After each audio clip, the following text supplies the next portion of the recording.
It was a cold winter evening, and I was making my way home from work. The streets were deserted, and the only sound was the crunch of snow beneath my boots as I walked. As I turned the corner onto a deserted alley, I felt a chill run down my spine. I could sense that something was off, but I couldn't quite put my finger on what it was.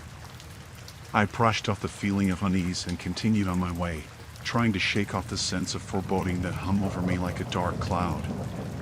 But then, I heard it, the sound of footsteps echoing behind me. I stopped and turned around, expecting to see someone walking behind me, but there was no one there. I felt a surge of panic rise up inside me as I realized I was alone in the alley, with no one to help me if something went wrong. I quickened my pace, trying to put some distance between myself and whatever was following me.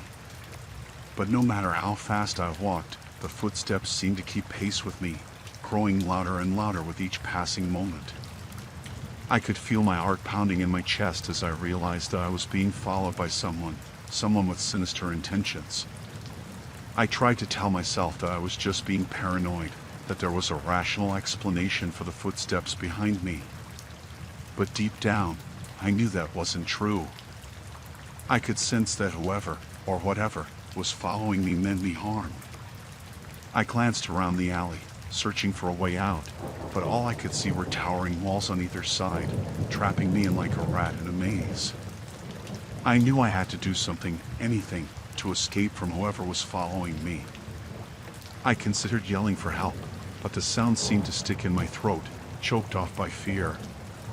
Instead, I decided to take a different route, hoping that I could lose my pursuer in the maze of alleyways that crisscrossed the city. I turned down a side street, my heart pounding in my chest as I listened for the sound of footsteps behind me. But to my horror, they continued, growing louder and more insistent with each passing moment. I felt a surge of panic rise up inside me as I realized that I was running out of options. There was nowhere left to run, nowhere left to hide. I considered calling the police, but I knew that by the time they arrived, it might be too late. Instead, I made a split-second decision to confront my stalker head-on. I turned around and faced the alley, my heart pounding in my chest as I waited for whoever was following me to reveal themselves. And then, just as suddenly as it had begun, the footsteps stopped. I stood there, frozen in place, my breath coming in ragged gasps as I waited for something, anything, to happen. But there was nothing. No sound, no movement, nothing but the eerie silence of the empty alley. I felt a wave of relief wash over me as I realized that whoever had been following me was gone. I took a deep breath and continued on my way home, vowing never to take a shortcut through a deserted alley again.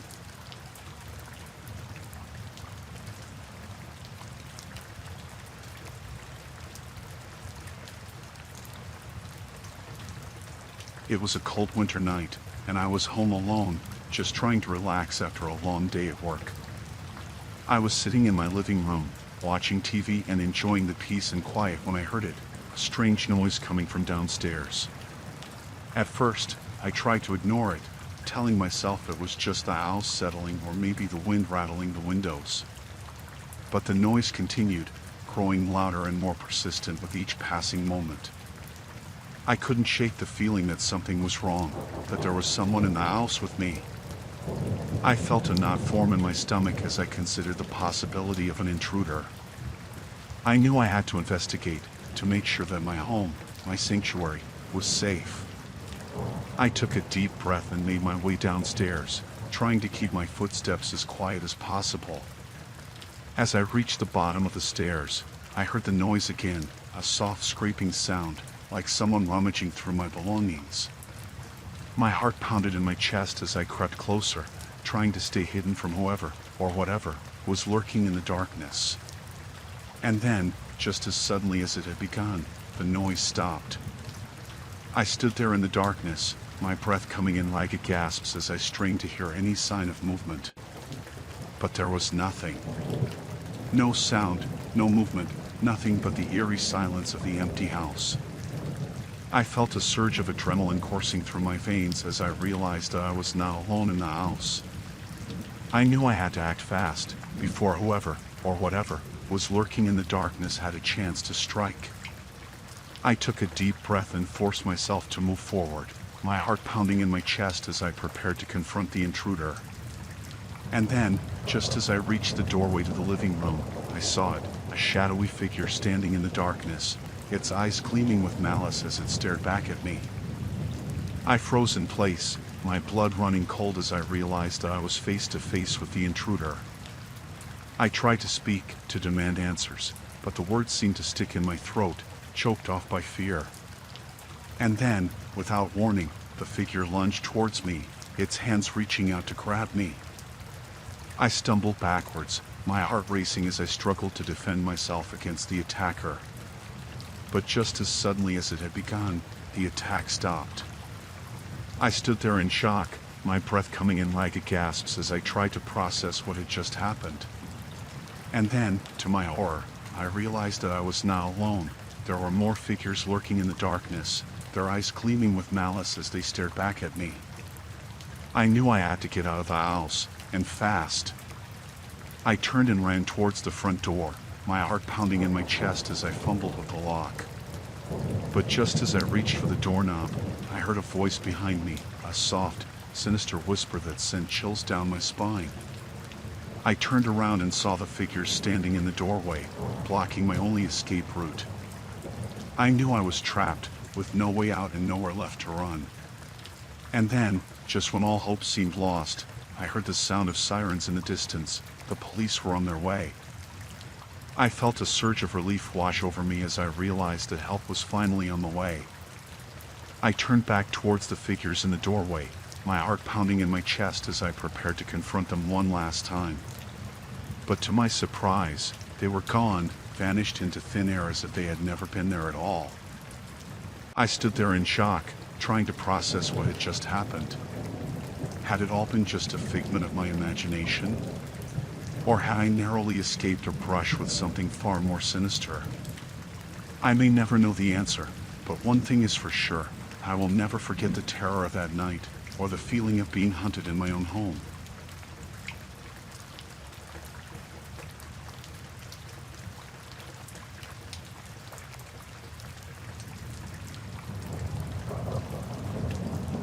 It was one of those chilly winter nights, the kind where the cold seeps into your bones and makes you shiver no matter how many layers you're wearing. We were a group of friends, 6 of us in total, heading out to the woods for a camping trip over the weekend. It seemed like the perfect way to escape the stresses of everyday life and unwind amidst nature's beauty. As we set up our tents and gathered around the campfire, everything felt peaceful and serene. The crackling of the fire and the sound of the wind rustling through the trees created a comforting backdrop to our conversations and laughter. We roasted marshmallows, exchanged stories, and enjoyed each other's company under the starry night sky. But as darkness descended upon the forest, things started to take a sinister turn. It began with faint, distant screams echoing through the trees. At first, we tried to brush them off as the wind playing tricks on our ears or perhaps the calls of some nocturnal animals. However, the screams grew louder and more frequent, sending a chill down our spines. They sounded human, filled with fear and agony, and seemed to be getting closer with each passing moment.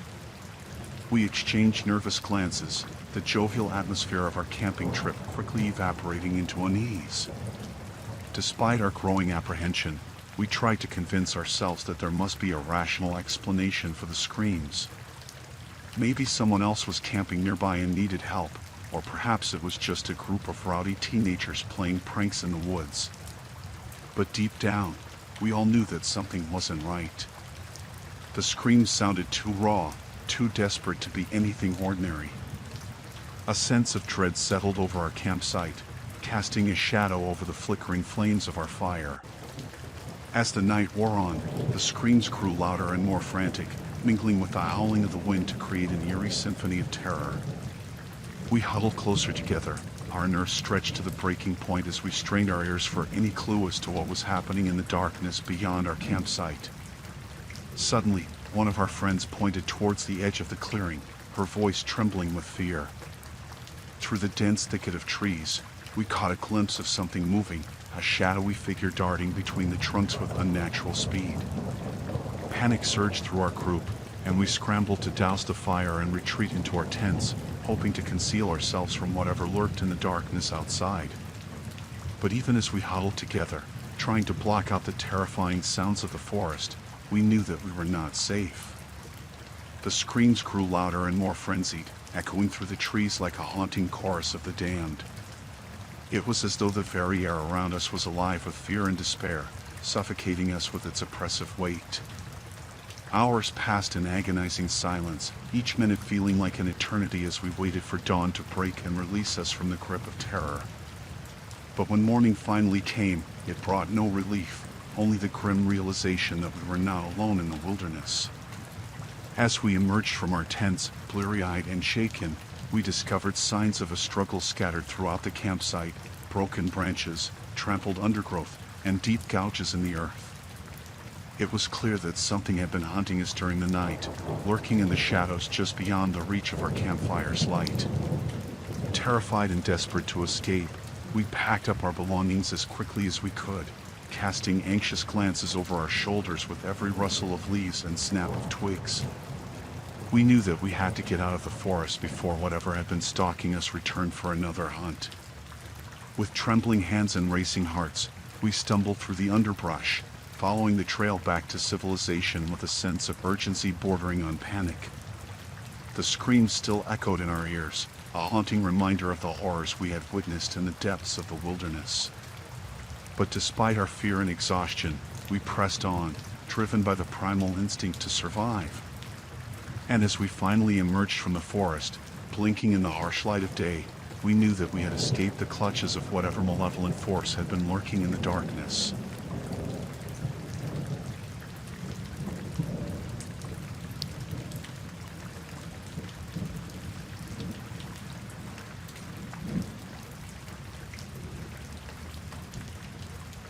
I was a college student, and like many nights before, I found myself staying up late studying in my dorm room. The winter chill seeped through the cracks in the windows, adding an extra layer of discomfort to the already tense atmosphere. As I sat at my desk, poring over my textbooks, I heard a faint scratching sound coming from the direction of my closet. At first, I brushed it off as nothing more than a rodent, maybe a mouse or a rat seeking shelter from the cold. But as the scratching continued, growing louder and more persistent with each passing moment, I couldn't ignore it any longer. I knew I had to investigate, to make sure there wasn't something more sinister lurking in the darkness of my closet.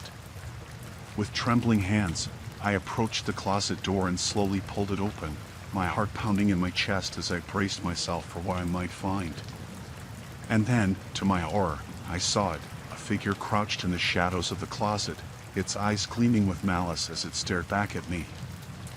I froze in place, my mind reeling as I struggled to comprehend what I was seeing. Who was this intruder, and how had they managed to get into my dorm room undetected? I tried to speak, to demand answers from the intruder, but the words seemed to stick in my throat, choked off by fear. And then, without warning, the intruder lunged towards me, its hands reaching out to grab me. I stumbled backwards, my heart racing as I struggled to defend myself against the attacker. But just as suddenly as it had begun, the attack stopped. I stood there in shock, my breath coming in ragged gasps as I tried to process what had just happened. And then, to my horror, I realized that I was not alone. There were more figures lurking in the darkness, their eyes gleaming with malice as they stared back at me. I knew I had to get out of my dorm room, and fast. I turned and ran towards the door, my heart pounding in my chest as I fumbled with the lock. But just as I reached for the doorknob, I heard a voice behind me, a soft, sinister whisper that sent chills down my spine. I turned around and saw the figures standing in the doorway, blocking my only escape route. I knew I was trapped, with no way out and nowhere left to run. And then, just when all hope seemed lost, I heard the sound of footsteps in the hallway. The campus security was on their way. I felt a surge of relief wash over me as I realized that help was finally on the way. I turned back towards the figures in the doorway, my heart pounding in my chest as I prepared to confront them one last time. But to my surprise, they were gone, vanished into thin air as if they had never been there at all. I stood there in shock, trying to process what had just happened. Had it all been just a figment of my imagination? Or had I narrowly escaped a brush with something far more sinister?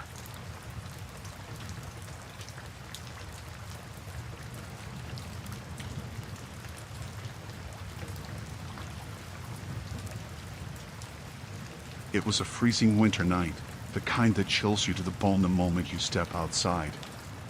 Despite the biting cold, I was determined to stick to my fitness routine and headed out for a jog in the park after dark. The park was usually deserted at this hour, which suited me just fine. I preferred the solitude of the empty trails. As I started my run, I couldn't shake the feeling that I was being watched. I glanced over my shoulder, but there was no one in sight. Just my imagination playing tricks on me, I thought, trying to push the nagging sense of unease to the back of my mind. But as I picked up speed, I couldn't shake the feeling that someone, or something, was following me. I kept stealing glances over my shoulder, half expecting to see a shadowy figure lurking in the darkness behind me. And then, just as I rounded a bend in the trail, I saw it, a dark figure moving among the trees, keeping pace with me at a distance. My heart leaped into my throat, and a cold sweat broke out across my skin as I realized that I was being pursued. I quickened my pace, my footsteps echoing in the stillness of the night as I tried to put some distance between myself and the figure behind me. But no matter how fast I ran, it seemed to match my speed with ease, closing the gap between us with each passing moment. Fear clawed in my insides as I realized that this was no mere coincidence. Someone was deliberately following me, tracking my every move with sinister intent. I glanced around frantically, searching for a way out of the park, but the darkness seemed to stretch on endlessly in every direction. I considered calling out for help, but something told me that would only draw attention to myself and make me an easier target. So, I gritted my teeth and focused on putting one foot in front of the other, running for my life as the figure closed in on me from behind. With every passing moment, the sense of dread intensified, weighing heavy on my chest like a suffocating blanket. I could hear the sound of my own ragged breathing, punctuated by the rhythmic thud of footsteps behind me, growing louder and closer with each passing second. My muscles burned with exertion, and my lungs screamed for air as I pushed myself to the limit, desperate to escape the clutches of my pursuer. But no matter how fast I ran, I couldn't shake the feeling that I was running headlong into a trap. And then, just when I thought I couldn't run any further, I saw the lights of the park entrance looming ahead in the darkness. With a surge of adrenaline, I poured every last ounce of strength into one final sprint, praying that I could make it to safety before it was too late. As I burst out of the park and onto the street beyond, I dared to glance over my shoulder one last time. To my horror, I saw the figure emerge from the shadows, its features obscured by the darkness as it watched me with cold, unblinking eyes. With a strangled cry, I stumbled to a stop, my legs giving out beneath me as I collapsed onto the pavement in a heap. I watched in terror as the figure lingered at the edge of the park, its gaze fixed on me with an intensity that sent shivers down my spine. And then, without warning, it turned and melted back into the darkness, disappearing from sight as suddenly as it had appeared.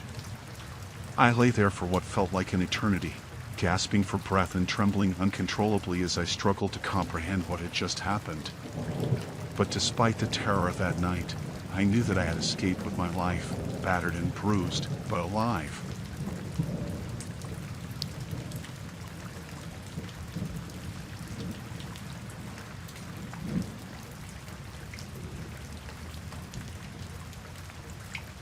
We were a couple, looking for a little adventure, so we decided to take a spontaneous road trip to a remote cabin for the weekend. It sounded like a great idea at the time, a chance to escape the hustle and bustle of the city and enjoy some quality time together in the great outdoors. As we drove through the deserted countryside at night, the winter chill seeping through the cracks in the windows, I couldn't shake the feeling of unease that settled over me.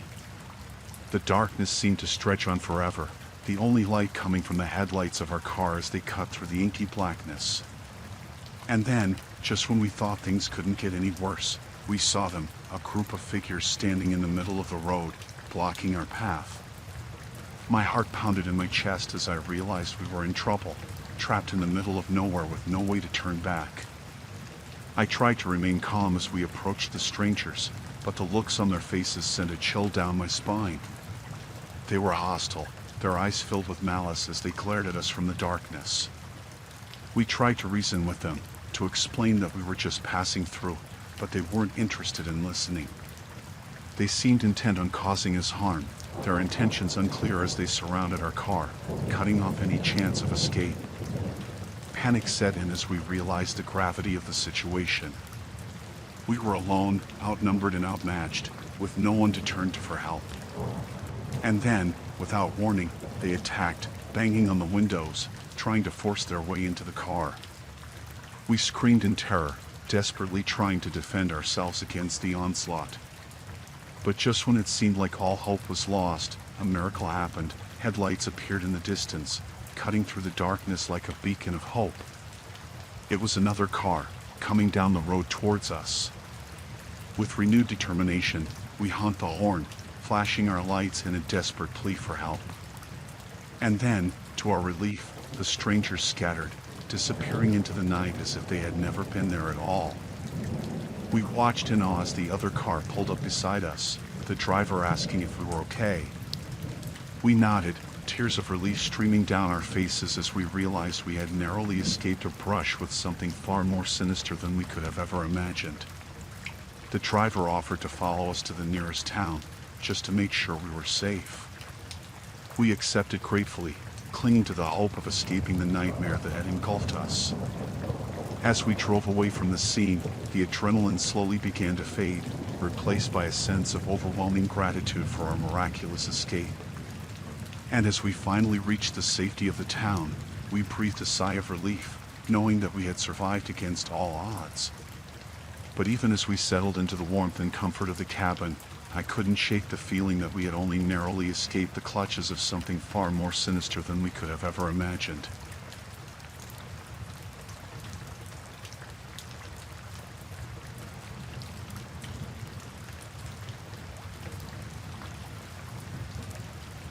It was one of those sleepless nights again, where the silence of the empty house felt suffocating. Tossing and turning in bed, I finally gave up on the hope of getting any rest and decided to take a walk through my quiet neighborhood. The cold winter air hit me as soon as I stepped outside, but I welcomed the chill against my skin, hoping it might help clear my mind. As I walked down the deserted streets, the only sound was the crunch of snow beneath my feet. The houses stood silent and dark, their windows reflecting the faint glow of the streetlights above.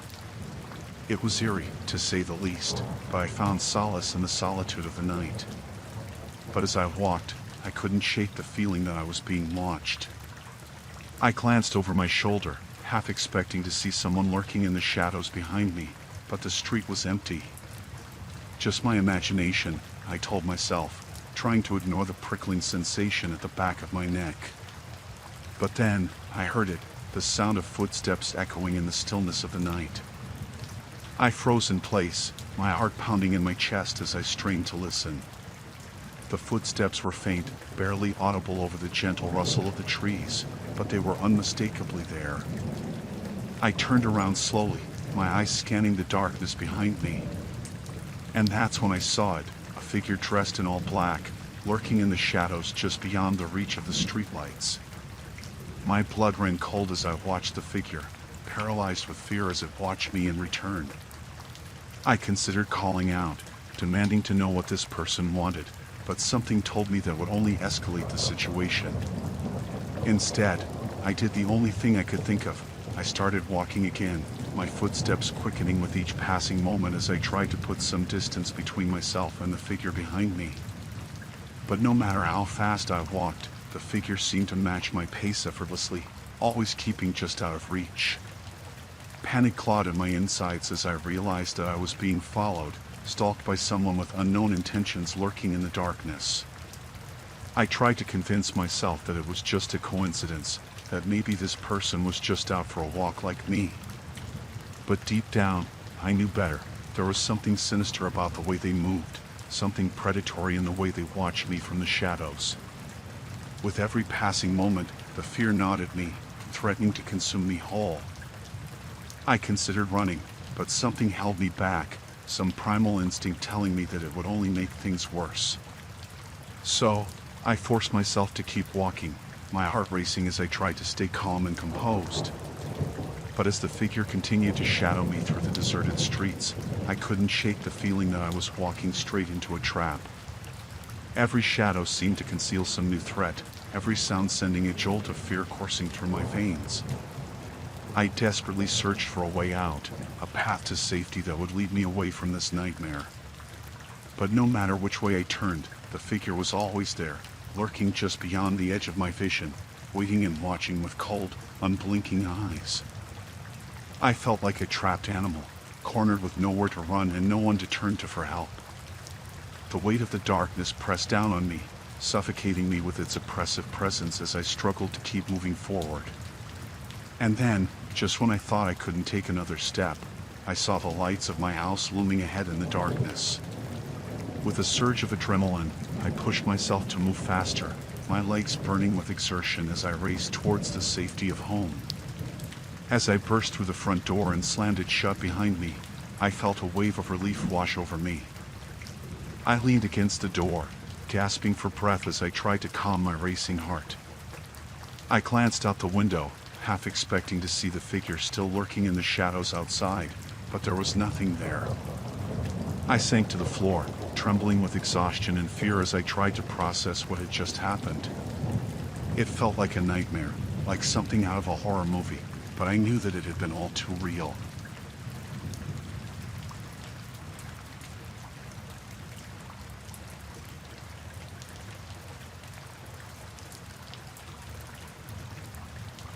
It was getting late, and the winter night was already swallowing the world in darkness. My fuel gauge blinked ominously, reminding me that I needed to find a gas station soon. As I drove down the deserted highway, the only lights were the dim glow of my headlights cutting through the blackness.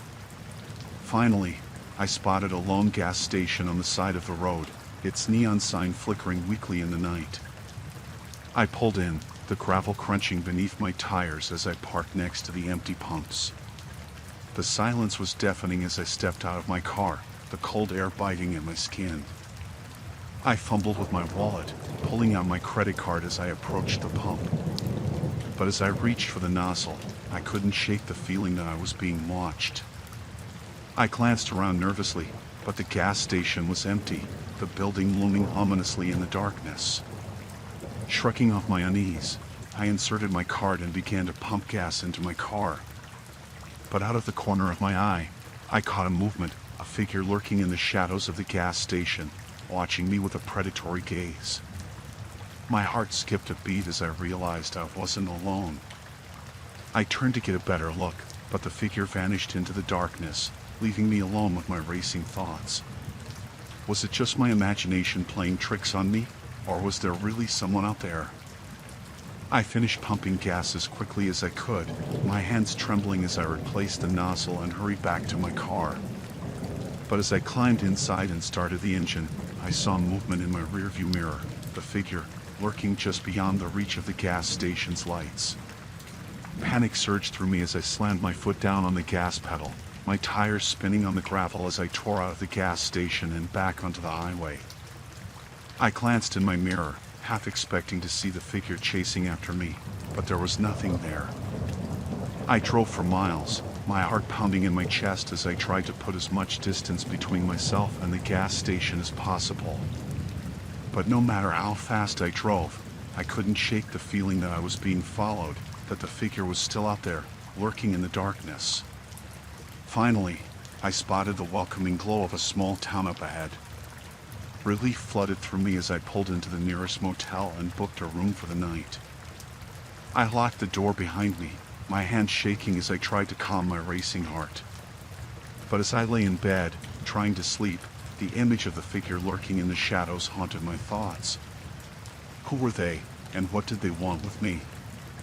I couldn't shake the feeling that I had stumbled upon something sinister, something that was still lurking out there in the darkness.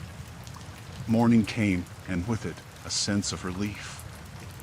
I packed up my things and hit the road again, putting as much distance between myself and the gas station as possible. But no matter how far I drove, I couldn't shake the feeling of unease that lingered in the back of my mind. Months passed, and life returned to normal, or so I thought. But then, one day, I stumbled upon a news article online. The gas station where I had stopped that fateful night had been the scene of a grisly murder. The victim? A weary traveler, just like me.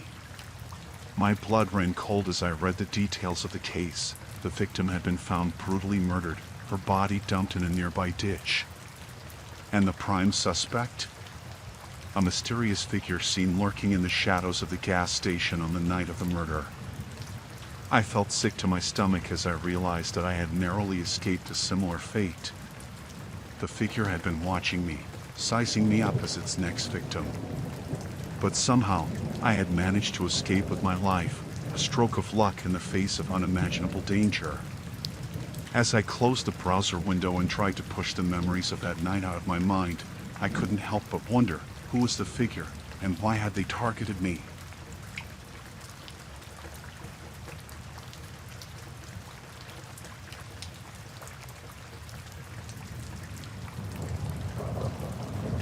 I'm an avid cyclist, and I love nothing more than going for a ride through the countryside, especially at night. There's something peaceful about the stillness of the night, the only sound the soft hum of my bike tires on the pavement. But one night, things took a dark turn. I took a wrong turn down a deserted road, and before I knew it, I was completely lost. Panic started to rise in my chest as I realized I had no cell service and no way to call for help. I tried to stay calm as I pedaled along, searching desperately for any sign of civilization.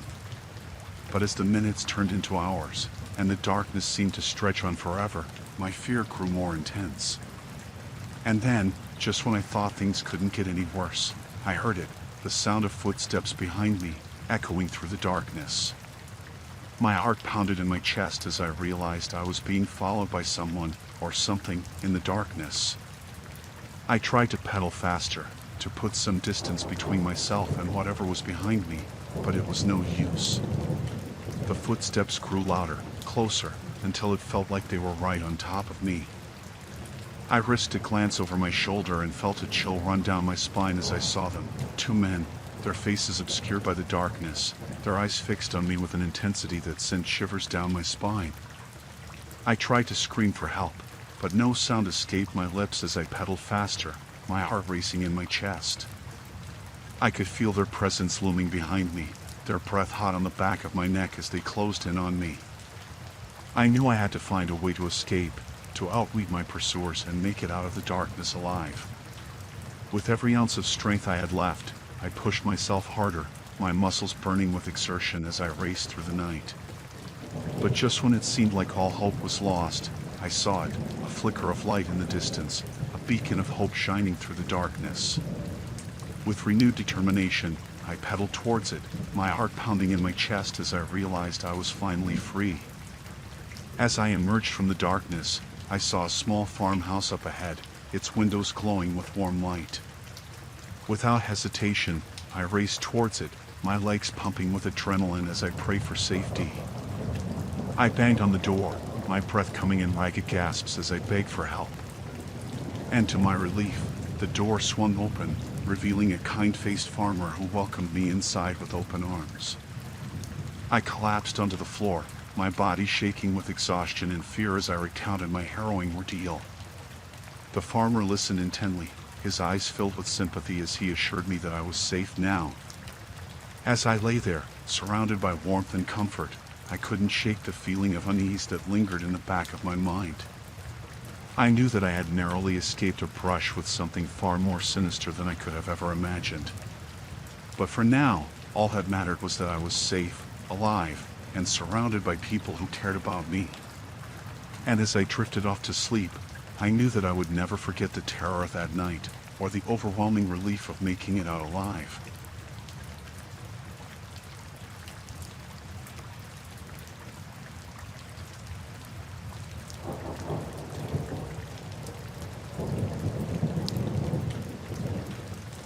It was a cold winter night, and I had just finished putting my kids to bed. As a single father, I cherish these quiet moments alone after a long day of work and parenting. But as I settled in for the night, I heard something strange, giggling coming from the direction of my children's room. At first, I thought they were just playing, but when I went to check on them, I found them fast asleep, their breathing steady and even. Confused, I listened intently, trying to pinpoint the source of the giggling. It seemed to be coming from somewhere else in the house, but I couldn't quite place it. I hesitated for a moment, unsure of what to do. Should I wake the kids and investigate further, or chalk it up to my imagination and go back to bed? But as the giggling grew louder, I knew I couldn't ignore it any longer. With a sense of unease gnawing at my stomach, I made my way through the darkened hallway, my heart pounding in my chest. I checked each room, but they were all empty. The giggling seemed to be getting louder, more insistent, as if mocking me from the shadows. And then, just when I thought I couldn't take it anymore, I heard a voice, the voice of my weird old neighbor, Helga, coming from one of the rooms. My blood ran cold as I realized she must have somehow gotten into my house. But how? And why? With trembling hands, I pushed open the door to the room where the sound was coming from, my heart racing in my chest. And there she was, standing in the middle of the room, her eyes gleaming in the darkness as she laughed hysterically.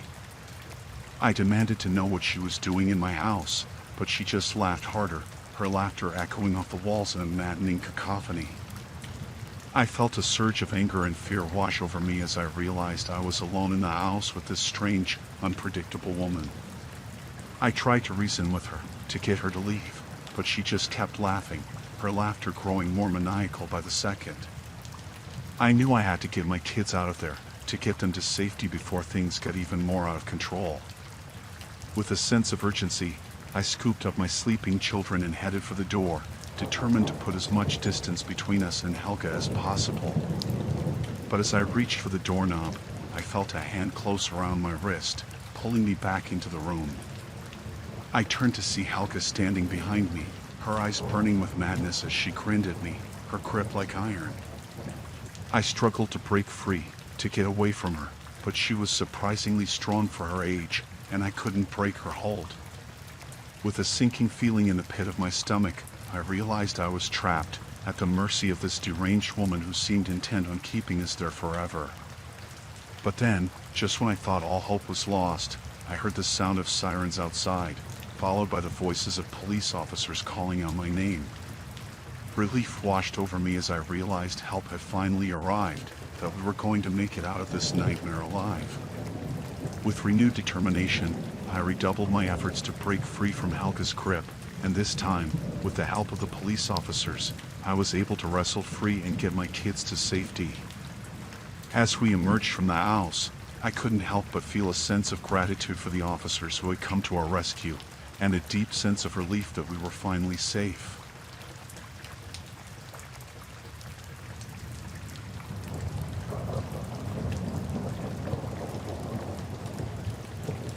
It was a bitterly cold winter night, and I was on duty as a security guard at the museum. The halls were quiet and deserted, the only sound the soft hum of the heating system and the occasional creak of the old building settling. I was making my rounds, checking the exhibits and ensuring everything was in order, when I heard the unmistakable sound of footsteps echoing through the empty halls. At first, I thought it might just be my imagination playing tricks on me. But as I listened closer, I realized that the footsteps were getting louder, coming from somewhere deeper within the museum. With a sense of unease creeping over me, I decided to investigate. I made my way towards the source of the sound, my footsteps echoing loudly in the empty corridors. As I rounded a corner, I caught sight of a flickering light up ahead, a group of people gathered around some artifacts, their faces illuminated by the glow of candles. My heart skipped a beat as I realized what was happening. They were performing some kind of ritual. I approached cautiously, my hand resting on the flashlight at my belt. "Excuse me, the museum is closed," I called out, trying to keep my voice steady despite the rising sense of panic. The group turned to look at me, their faces obscured by the shadows. For a moment, there was silence, and then one of them stepped forward, a strange glint in their eyes. "We're not done here," they said, their voice cold and menacing. I felt a chill run down my spine as I realized that things were about to take a dangerous turn. I reached for my radio, intending to call for backup, but before I could make a move, one of the group lunged at me, knocking the radio from my hand. Panic surged through me as I stumbled backwards, the group closing in around me. I knew I had to get out of there, to find help before it was too late. With a surge of adrenaline, I turned and ran, my heart pounding in my chest as I raced through the empty corridors. Behind me, I could hear the group giving chase, their footsteps echoing loudly in the confined space. I reached the security office and slammed the door shut behind me, leaning against it with all my weight as I fumbled for the phone. My hands were shaking so badly that I could barely dial the numbers, but eventually, I managed to call the police. I tried to explain the situation as best I could, my words tumbling out in a jumble of fear and desperation.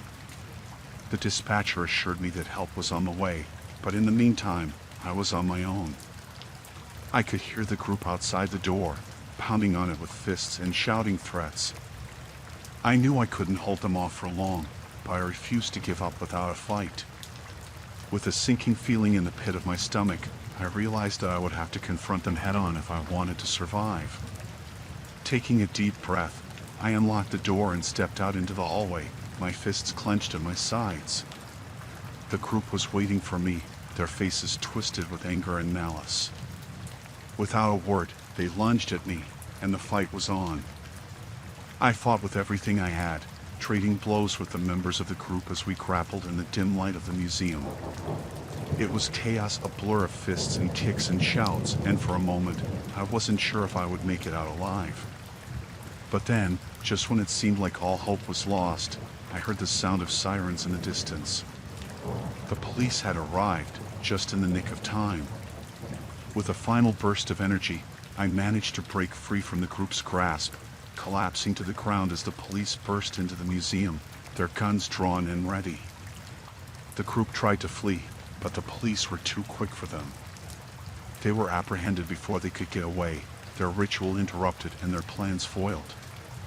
As I lay there on the ground, gasping for breath and trying to process what had just happened, I knew that I had narrowly escaped a brush with death.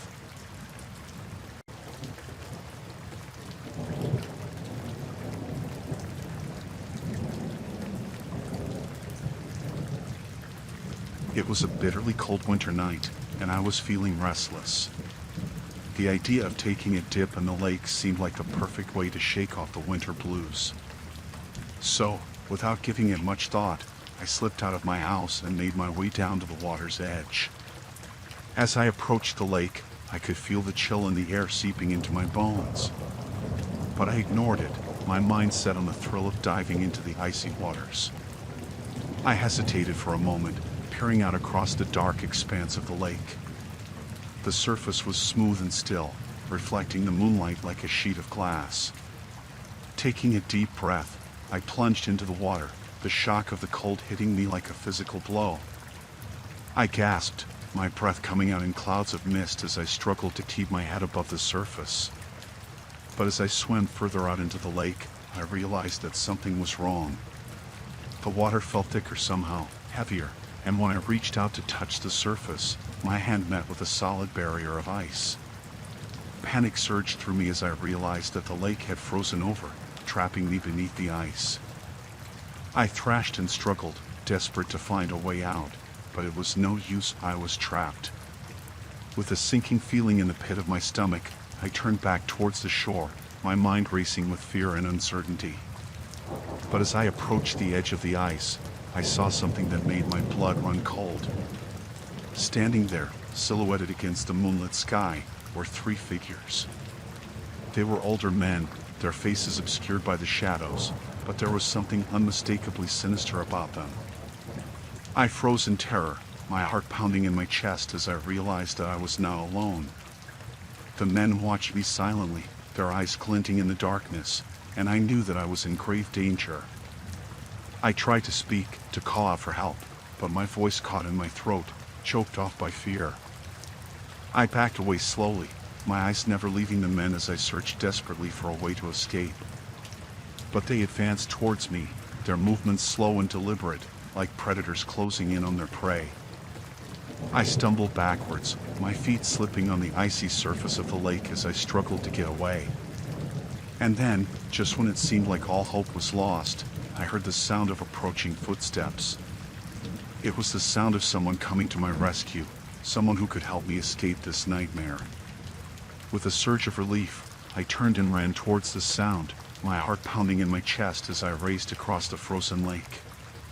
Behind me, I could hear the men shouting, their voices filled with rage and frustration. But I didn't stop, didn't look back, I just kept running, driven by the fear and adrenaline coursing through my veins. And then, finally, I reached the safety of the shore, collapsing onto the icy ground with a sense of overwhelming gratitude. I looked up to see a figure standing over me, their face illuminated by the glow of a flashlight. It was a park ranger, come to investigate the commotion. I tried to explain what had happened, my words tumbling out in a rush as I struggled to catch my breath. The ranger listened intently, his expression grave as he took in the seriousness of the situation. He helped me to my feet and escorted me back to the warmth and safety of the ranger station. And as I sat there, wrapped in a blanket and sipping a hot cup of tea, I couldn't help but feel grateful for my narrow escape from danger. But even as I warmed my frozen limbs by the fire, I couldn't shake the feeling of unease that lingered in the back of my mind. The memory of those three men, standing there on the frozen lake, would haunt me for the rest of my days.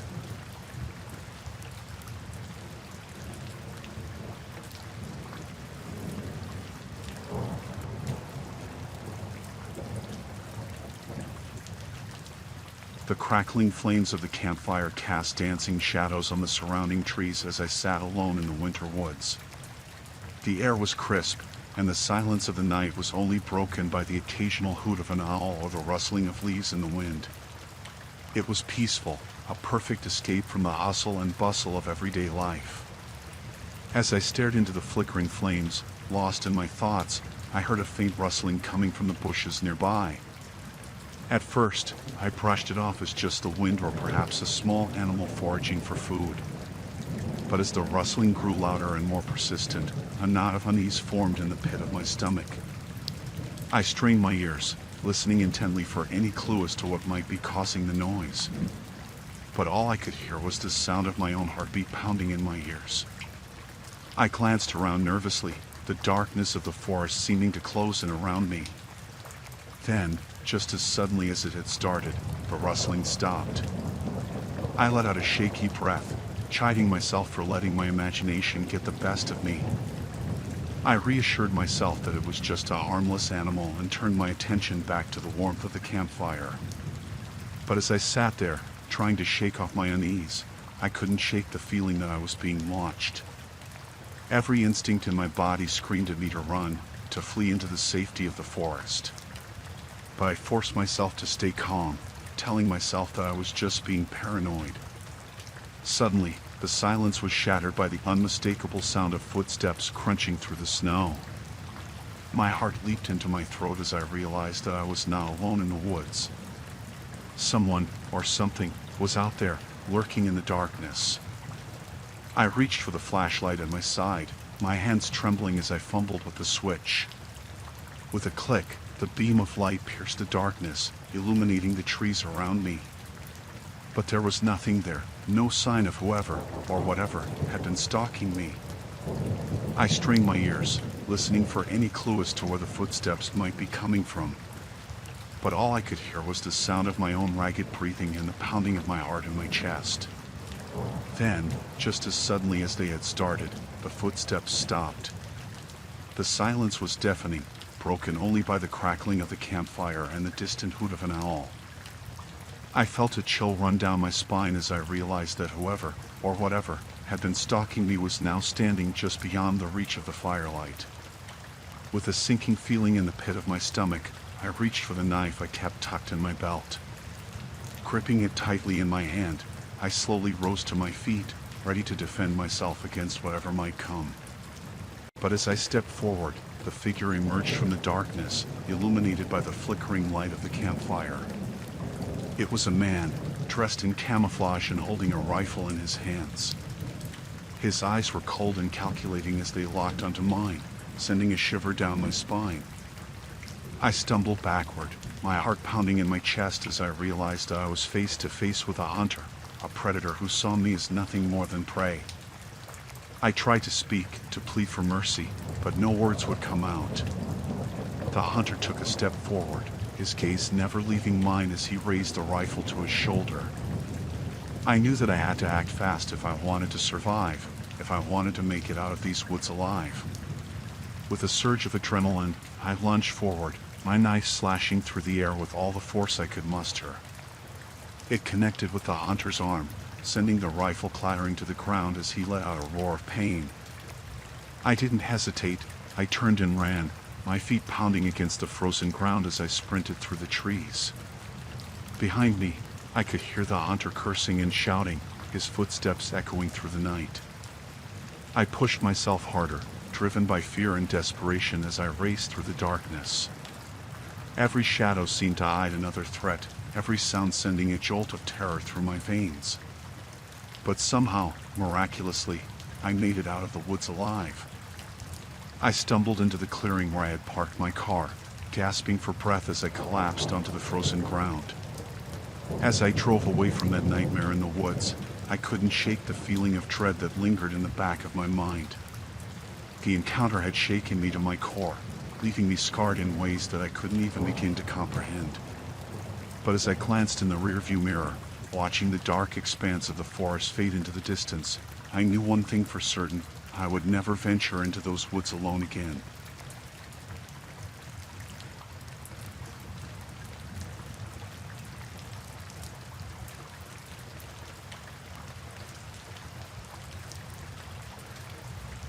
It was a bitterly cold winter night, and I was driving alone along a deserted highway, the only sound the steady hum of the engine and the occasional whistling of the wind outside. The road stretched out before me, empty and desolate, disappearing into the darkness ahead.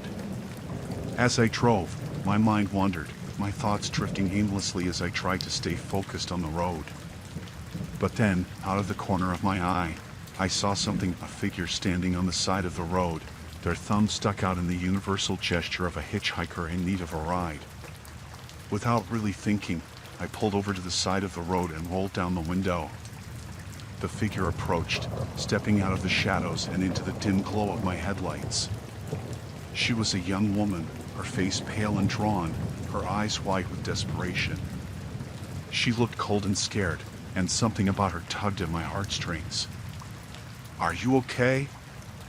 I asked, my voice echoing in the silence of the night. She nodded, her lips trembling slightly. I just need a ride," she said, her voice barely above a whisper. Without another word, she climbed into the passenger seat, and I pulled back onto the road, the darkness swallowing us up once again. As we drove, I tried to make small talk to put her at ease, but she remained silent and withdrawn, her eyes fixed on the road ahead with a haunted expression. I couldn't shake the feeling that something was off, that there was something not quite right about her. But I pushed the thought aside, chalking it up to nerves and exhaustion. But as the miles ticked by, her behavior grew increasingly erratic. She fidgeted in her seat, her hands twisting in her lap, and I could feel the tension in the air thickening with each passing moment. I tried to ignore it, to focus on the road ahead, but the feeling of unease gnawed at me like a persistent itch at the back of my mind. And then, just when I thought things couldn't get any worse, she reached into her pocket and pulled out a knife, a long, gleaming blade that glinted in the dim light of the dashboard. My heart stopped, fear coursing through me like an electric shock. I glanced over at her, my mind racing as I tried to make sense of what was happening. But she just sat there, her eyes fixed on the road ahead, the knife clutched tightly in her hand. And then, without warning, she lunged at me, the blade flashing in the darkness as she tried to stab me. Instinct kicked in, and I swerved the car to the side of the road, slamming on the brakes as I fought to regain control. The car skidded to a stop, the tires screeching against the asphalt, and I scrambled out of the driver's seat, my heart pounding in my chest. But she was right behind me, her footsteps echoing in the silence of the night as she pursued me across the frozen ground. I ran as fast as I could, my breath coming in ragged gasps as I sprinted through the darkness, desperate to escape. But she was gaining on me, her footsteps growing louder and louder with each passing moment. And then, just when it seemed like all hope was lost, I saw the headlights of an approaching car in the distance. With a surge of adrenaline, I pushed myself to run faster, the sound of the engine growing louder and louder with each passing moment.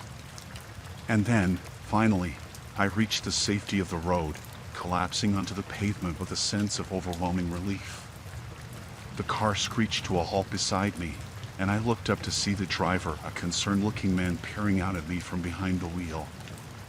"Are you okay?" he asked, his voice filled with genuine concern.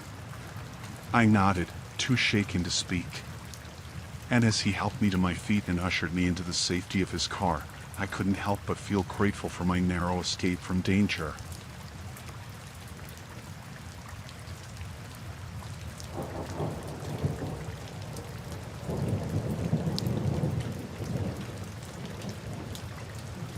It was a cold winter evening, and my family and I were bundled up in our warmest clothes, excited to attend the annual Winterfest celebration in town. The air was crisp, and the snow crunched under our boots as we made our way to the festival grounds. As we arrived, I couldn't shake the feeling of being watched. I glanced around, but all I saw were cheerful faces and twinkling lights. Still, the sensation persisted, sending shivers down my spine. We wandered through the festival, enjoying the festive atmosphere and sampling the various treats on offer. But no matter where we went, I couldn't shake the feeling that something was off. And then, as we stopped to watch a performance on the main stage, I saw them, the group of strange-looking people standing at the edge of the crowd, their eyes fixed on us with an intensity that sent a chill down my spine. They were dressed in heavy coats and scarves, their faces hidden beneath thick layers of clothing. But even so, I could sense something unsettling about them, something that set my nerves on edge. I tried to brush it off, telling myself that they were just other festival goers enjoying the festivities.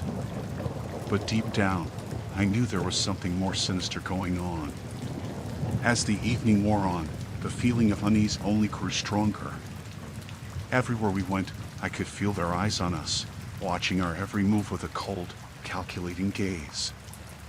I tried to keep my cool, not wanting to alarm my family with my growing paranoia.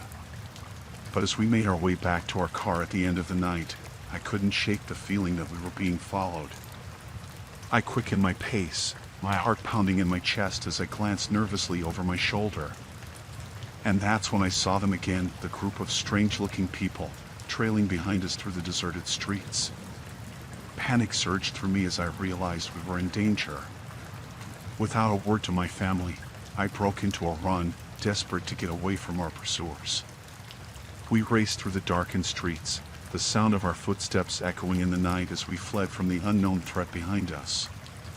Finally, after what felt like an eternity, we reached our car, and I fumbled with the keys, my hands shaking with fear as I struggled to unlock the door. But before I could open it, I heard a voice behind me, a cold, menacing voice that sent a shiver down my spine. "Where do you think you're going?" it said, and I turned to see one of the strange-looking people standing there, blocking our path. My heart raced as I realized we were trapped, surrounded by the group of menacing strangers. But then, just when I thought all hope was lost, I heard the sound of approaching sirens. Relief flooded through me as the police arrived, their flashing lights illuminating the darkened street as they moved in to apprehend our pursuers. As the strangers were taken away in handcuffs, I breathed a sigh of relief, grateful that we had escaped unharmed.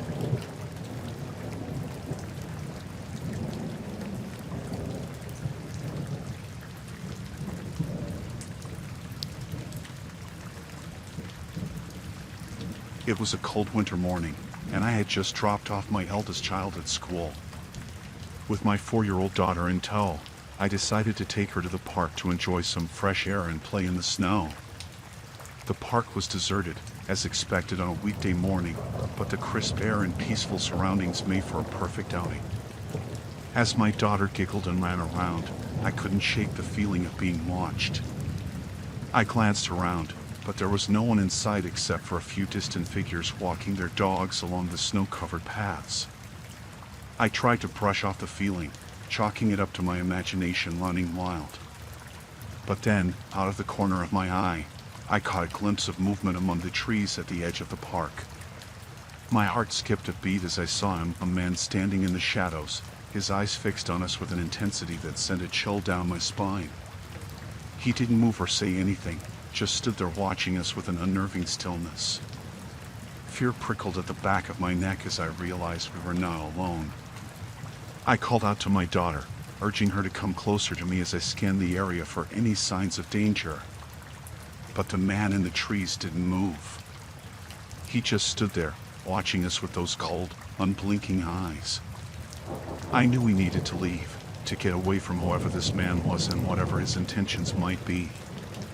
With my heart pounding in my chest, I scooped up my daughter and began to walk towards the exit of the park.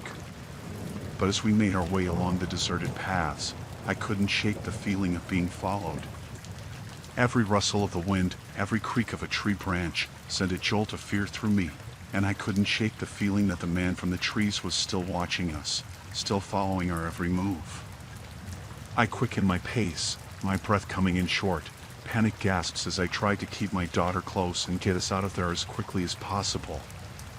But no matter how fast I walked, the feeling of being followed only grew stronger. I could hear the crunch of footsteps behind us, growing closer and closer with each passing second. Panic surged through me as I realized we were being pursued, that the man from the trees was still following us, closing in on us with every step. I broke into a run, my heart pounding in my chest as I raced towards the safety of the public road. My daughter clung to me, her small hand gripping mine tightly as she struggled to keep up with my frantic pace. I dared not look back, too afraid of what I might see. But I could hear him behind us, his footsteps echoing in the stillness of the winter morning, growing louder and louder with each passing moment. Finally, we reached the edge of the park, and I burst out onto the road, my lungs burning with exertion as I gasped for breath. I glanced behind me, half expecting to see the man from the trees emerging from the shadows. But there was no one there, no sign of our pursuer anywhere in sight. Relief flooded through me as I realized we had escaped, that we were safe once again. But even as I caught my breath and hugged my daughter close, I couldn't shake the feeling that we had narrowly avoided a brush with something far more sinister than we could have ever imagined.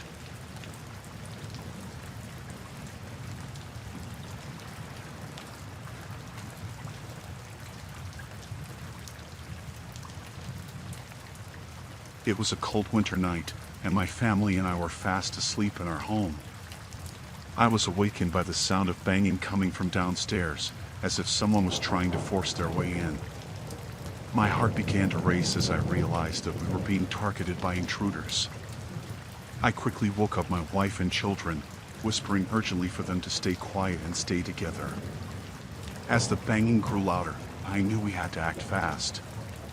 I grabbed the nearest weapon, a baseball bat, and made my way downstairs, my senses on high alert. As I reached the bottom of the stairs, I could see the door shaking violently as the intruders tried to force it open. I could hear their muffled voices, their threats and demands echoing through the darkness. With a surge of adrenaline, I swung open the door, ready to confront the intruders and defend my family at all costs. But as the door swung open, I was met with a blinding light. The intruders had brought flashlights, shining them directly into my eyes, momentarily blinding me. I stumbled backward, disoriented and vulnerable, as the intruders rushed forward, their faces hidden behind ski masks. I swung the baseball bat wildly, trying to fend them off, but they were too fast, too determined. They wrestled the bat from my grip and threw me to the ground, pinning me down with surprising strength. I could hear my wife and children screaming in terror as the intruders ransacked the house, searching for something or someone. With a sinking feeling in the pit of my stomach, I realized what they were after: our safe, hidden away in the closet upstairs, filled with our most valuable possessions. I knew I had to do something, anything, to protect my family and keep the intruders away from our safe. But as I struggled against them, I could feel my strength waning, my resolve weakening. Just when it seemed like all hope was lost, I heard the sound of sirens in the distance. The police were on their way. With a renewed sense of determination, I redoubled my efforts to fight off the intruders, to hold them back until help arrived. But they were relentless, their attacks growing more violent and desperate with each passing moment. Just when I thought I couldn't hold on any longer, I heard the sound of footsteps on the stairs. The police had arrived. With a final burst of energy, I pushed back against the intruders, shouting for the police to hurry. And then, just like that, it was over. The intruders were subdued, handcuffed, and taken away by the police. As I looked around at the chaos and destruction that surrounded us, I felt a sense of relief wash over me. We had made it out alive, thanks to the timely intervention of the police. But as I held my wife and children close, I couldn't shake the feeling of unease that lingered in the air, or the knowledge that our sense of security had been shattered forever.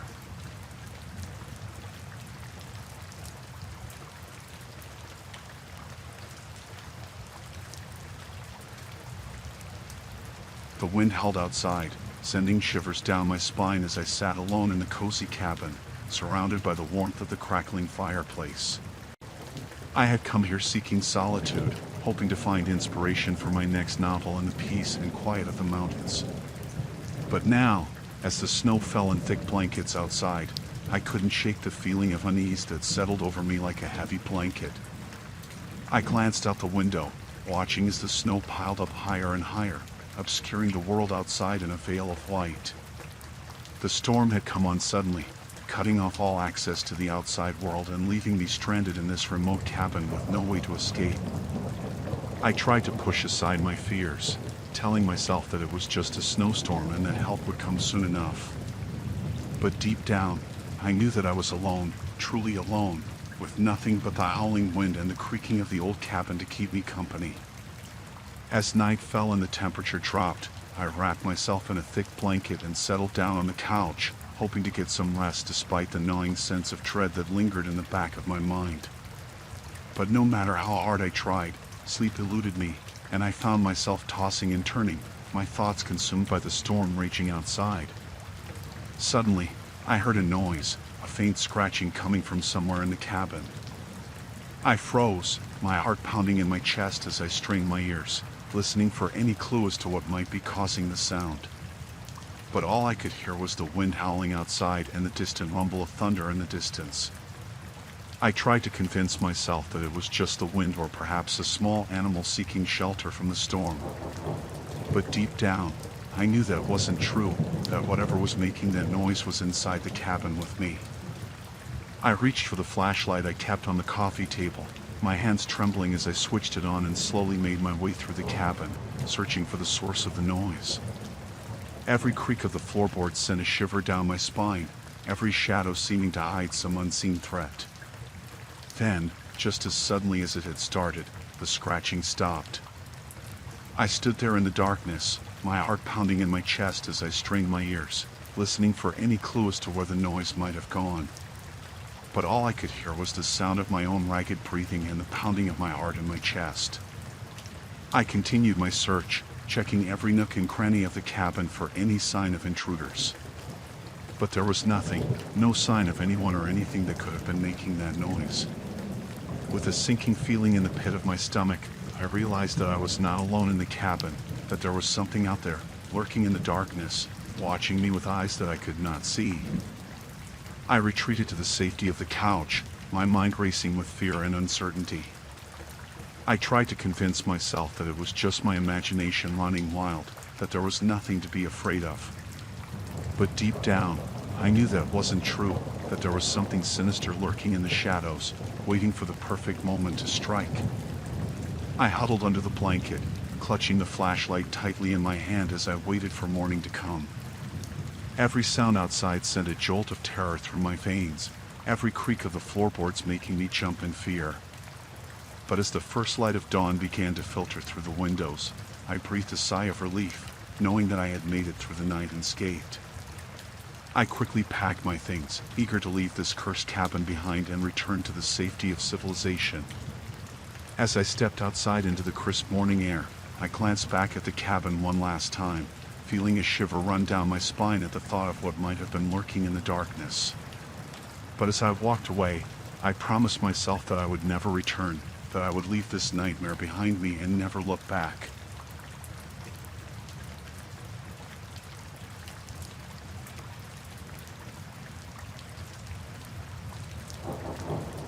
It was a bitterly cold winter day, and I had set out into the forest to gather firewood. The trees stood tall and bare against the gray sky, their branches weighed down by snow. I trudged through the deep drifts, the sound of my footsteps muffled by the thick blanket of white that covered the forest floor. As I reached a clearing, I spotted a sturdy tree that looked perfect for chopping down. I hefted my axe and began to swing, the sharp blows echoing through the silent woods.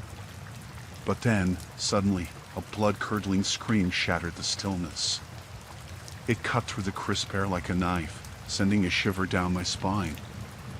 I froze in place, my heart pounding in my chest as I strained to listen for any sign of where the scream had come from.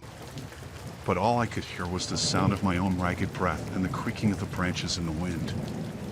Fear gnawed at my insides as I realized I was alone in the forest, with no one to turn to for help. I glanced around nervously, my eyes darting from tree to tree as I tried to spot any movement in the dense undergrowth. But there was nothing.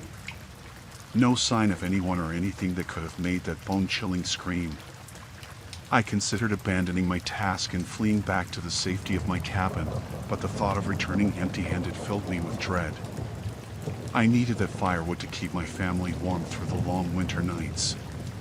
Summoning all my courage, I tightened my grip on the axe and forced myself to continue chopping.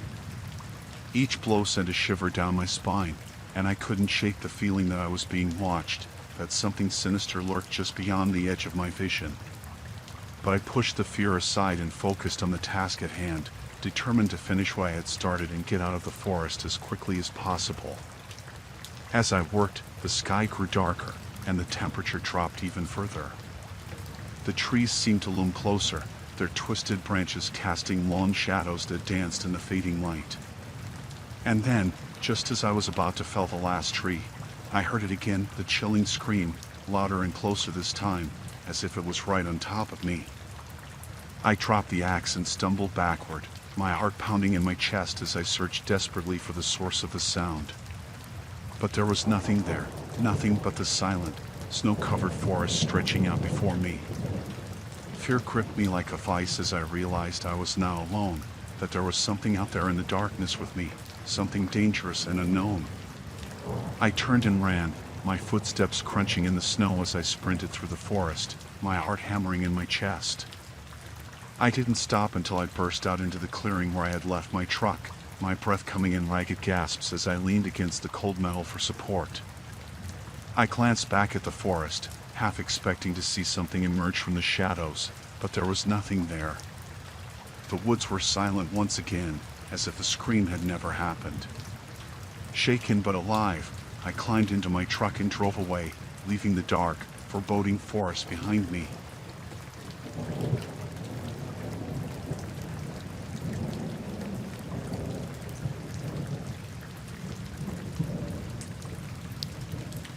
I had stayed late at school to catch up on grading papers, thinking the solitude of the empty building would help me focus. As I sat at my desk, the only sound the scratching of my pen on paper, I couldn't shake the feeling of unease that had settled over me like a heavy blanket. The school was eerily quiet, the only noise the occasional creak of the old building settling in the cold. But then, above the sound of the wind howling outside, I heard it, the faint echo of footsteps echoing through the empty halls. I froze, my heart pounding in my chest as I strained to listen. The footsteps were slow and deliberate, as if whoever was making them was in no hurry to be heard. I tried to convince myself that it was just my imagination, that I was being paranoid because of the storm outside. But deep down, I knew that wasn't true. There was someone else in the building with me, someone who didn't belong. I glanced nervously at the clock on the wall and realized with a sinking feeling that it was well past midnight. The school was deserted, and there was no one around to help me if I needed it. Summoning all my courage, I rose from my desk and crept out into the hallway, my footsteps muffled by the thick carpeting. The air was cold and still, and I could see my breath hanging in front of me like a ghostly mist. I followed the sound of the footsteps, my heart pounding in my chest as I rounded each corner, half expecting to come face to face with whoever was lurking in the shadows. But each time, there was nothing there. The hallways were empty, the only sign of life the faint echo of footsteps that seemed to be leading me deeper into the heart of the building. I pressed on, my nerves stretched to the breaking point as I reached the staircase leading down to the lower levels of the school. The footsteps grew louder, closer, and I knew that whoever was making them was just around the corner. With a trembling hand, I reached out and pushed open the door, my heart racing as I stepped into the darkness below. The air was colder here, heavier, and I could feel the weight of it pressing down on me like a physical force. I moved slowly, cautiously, my senses on high alert as I crept through the dimly lit corridors. The sound of the footsteps seemed to be coming from everywhere and nowhere at once, echoing off the walls and bouncing back to me in a disorienting cacophony. And then, just as I was about to turn back and flee, I saw a shadowy figure lurking at the end of the hallway, just out of reach of the flickering light. My blood ran cold as I realized that I was now alone, that there was someone or something else in the building with me. I wanted to scream, to run, but fear rooted me to the spot, paralyzing me with its icy grip. I stood there for what felt like an eternity, locked in a silent battle of wills with the dark figure before me. And then, just as suddenly as it had appeared, it was gone, disappearing into the shadows like a wisp of smoke. With a trembling hand, I reached for my phone and dialed 911, my voice shaking as I whispered into the receiver. Within minutes, the police arrived, their flashing lights cutting through the darkness like a beacon of hope. But when they searched the building, they found nothing, no sign of anyone else having been there. It was as if the figure I had seen had never existed, as if it had been nothing more than a figment of my imagination. But I knew the truth. I had felt its presence, seen its shadowy form lurking in the darkness. And as I stood there, surrounded by flashing lights and concerned voices, I couldn't shake the feeling that it was still out there, waiting for its next chance to strike.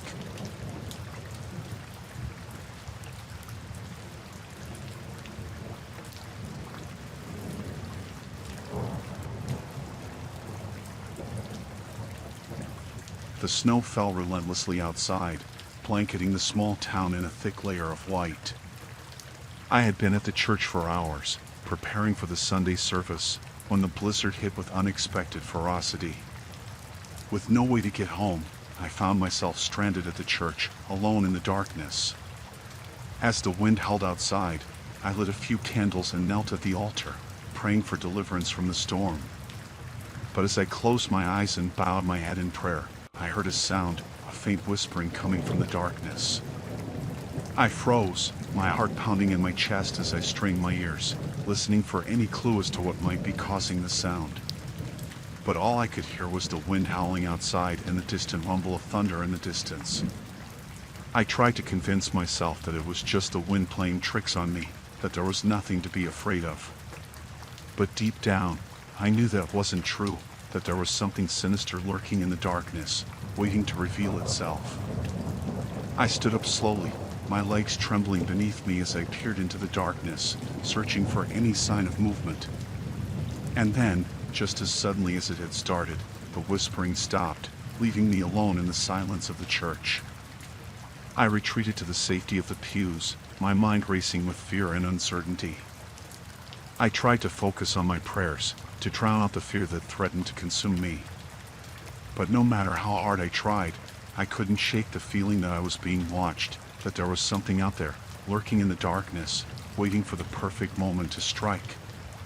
As the hours dragged on, the storm raged outside, the wind howling like a banshee and the snow piling up higher and higher against the windows. I tried to keep myself busy, tidying up the church and lighting more candles to ward off the darkness. But no matter what I did, I couldn't shake the feeling of unease that settled over me like a heavy blanket. And then, just when I thought I couldn't take it anymore, I heard it again, the whispering, faint but unmistakable, coming from somewhere in the darkness of the church. I froze, my heart pounding in my chest as I strained my ears, listening for any clue as to where the sound might be coming from. I took a deep breath and forced myself to stand up, determined to confront whatever was lurking in the darkness. I made my way slowly through the church, my footsteps echoing off the walls as I searched for the source of the whispering. And then, just as suddenly as it had started, the whispering stopped, leaving me alone in the darkness once more. I stood there for a moment, my heart pounding in my chest as I tried to make sense of what had just happened. But before I could gather my thoughts, I heard it again, a voice, clear and unmistakable, coming from the darkness behind me. "Who are you?" it whispered, sending a chill down my spine. I turned around slowly, my eyes scanning the darkness for any sign of movement. And then, there it was, a figure standing in the shadows, its features obscured by the darkness. I stumbled back in fear, my heart racing as I tried to make sense of what I was seeing. But before I could react, the figure spoke again, its voice filled with malice. "You cannot escape," it whispered, sending a shiver down my spine. I backed away slowly, my mind racing with fear and uncertainty. I knew I had to get out of there, to escape before whatever was lurking in the darkness could harm me. But as I turned to flee, I heard the voice again, louder this time, filling the church with its sinister presence. I had to escape, so just walked out to brave the storm. I managed to get as far as the groundskeeper's house, and luckily he let me in until the storm passed.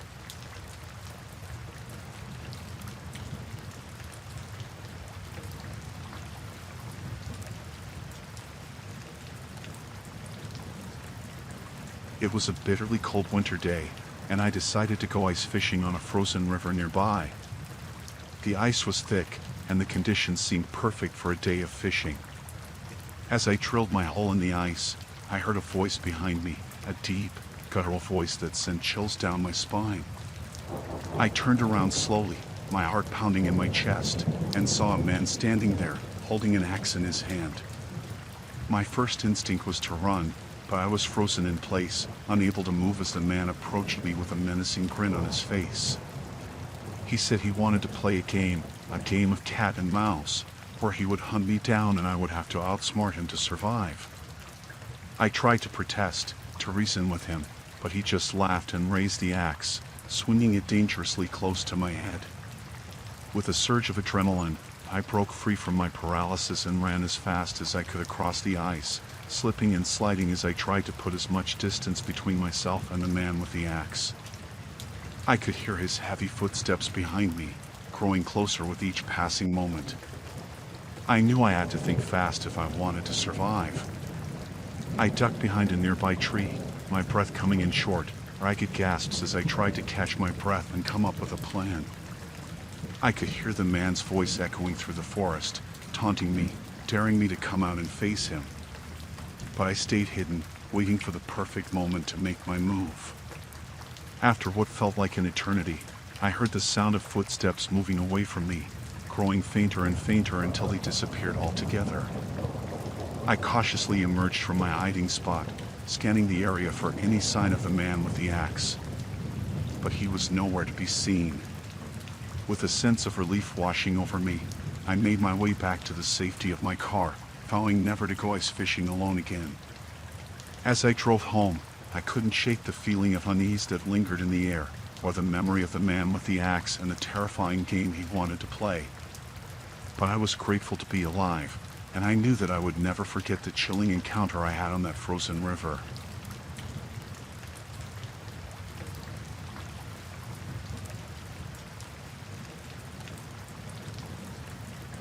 It was a bitterly cold winter night, and I was driving my big rig along the icy roads of the remote northern highways. The wind howled outside, and the snow whipped against the windshield, obscuring my view of the desolate landscape outside. As I navigated the treacherous terrain, my mind wandered, my thoughts drifting to the warmth of my home and the comfort of my bed. But then, up ahead, I saw the headlights of another truck, barreling towards me through the darkness. I tensed up, my grip on the steering wheel tightening as the other truck drew closer. But as it passed, I caught a glimpse of the driver, a shadowy figure behind the wheel, their face obscured by the darkness. Something about them seemed off, their movements jerky and erratic as they sped past me without so much as a glance in my direction. I shook my head, chalking it up to fatigue and the harshness of the winter night. But as I continued on my journey, a sense of unease settled over me like a heavy blanket, weighing me down with an overwhelming feeling of dread. And then, just when I thought things couldn't get any worse, I saw the headlights of the other truck again, this time in my rearview mirror. My heart skipped a beat as I watched it approach, its speed increasing with each passing moment. I tried to shake off the feeling of fear that gnawed at me from within, focusing on the road ahead as I pushed my truck to its limits, trying to outrun the other vehicle. But no matter how fast I drove, the other truck stayed right on my tail, its headlights glaring in my mirrors like the eyes of some malevolent creature lurking in the darkness. I could feel my pulse quickening, my breath coming in short, ragged gasps as I fought to stay calm and keep control of my truck. But the other driver showed no signs of letting up, their truck inching closer and closer with each passing second. And then, just as I thought I couldn't take it anymore, the other truck swerved suddenly, narrowly avoiding a collision as it shot past me on the icy road. I let out a sigh of relief, my hands trembling on the steering wheel as I watched it disappear into the darkness ahead. But even as it faded from view, I couldn't shake the feeling of unease that lingered in the pit of my stomach. I tried to push the encounter out of my mind, focusing instead on the task at hand as I continued on my journey through the winter night. But no matter how hard I tried, I couldn't shake the feeling that something was terribly wrong, that I had just narrowly escaped a fate worse than death. As I drove, my mind raced with questions, each one more terrifying than the last. Who was the other driver? What did they want with me? And most importantly, why had they been following me in the first place? I didn't have any answers, and the uncertainty gnawed at me like a hungry beast as I pressed on through the darkness, the sound of my own heartbeat echoing in my ears. But then, just when I thought things couldn't get any worse, I saw the headlights of the other truck again, this time looming in my rearview mirror like the eyes of some predatory beast. I felt a chill run down my spine as I watched it approach, its headlights shining like beacons in the darkness. And then, with a sickening lurch, I realized what was happening. The other truck wasn't following me, it was hunting me. Panic surged through me like a tidal wave as I slammed my foot down on the accelerator, my truck roaring to life as I pushed it to its limits, desperate to escape the clutches of my pursuer. But no matter how fast I drove, the other truck stayed right on my tail, its headlights casting long shadows on the icy road ahead. I could hear the roar of its engine growing louder and louder with each passing moment, the sound echoing in my ears like the tolling of a death knell. And then, just as I thought all hope was lost, I saw the lights of a small town twinkling in the distance, a beacon of safety in the darkness. With a surge of adrenaline, I pushed my truck to its limits, racing towards the safety of the town with all the speed I could muster. And then, finally, I saw the lights of the town grow closer and closer, the sound of my pursuer fading into the distance behind me. With a sense of overwhelming relief, I pulled into the safety of the town, the warmth of its lights washing over me like a comforting embrace. I sat there for a moment, catching my breath and trying to calm my racing heart as I reflected on the terrifying ordeal I had just endured. But even as I sat there, safe and sound in the glow of the town's lights, I couldn't shake the feeling of unease that lingered in the back of my mind. I knew that the encounter with the other trucker was something I would never forget, a chilling reminder of the dangers that lurked in the darkness of the winter night.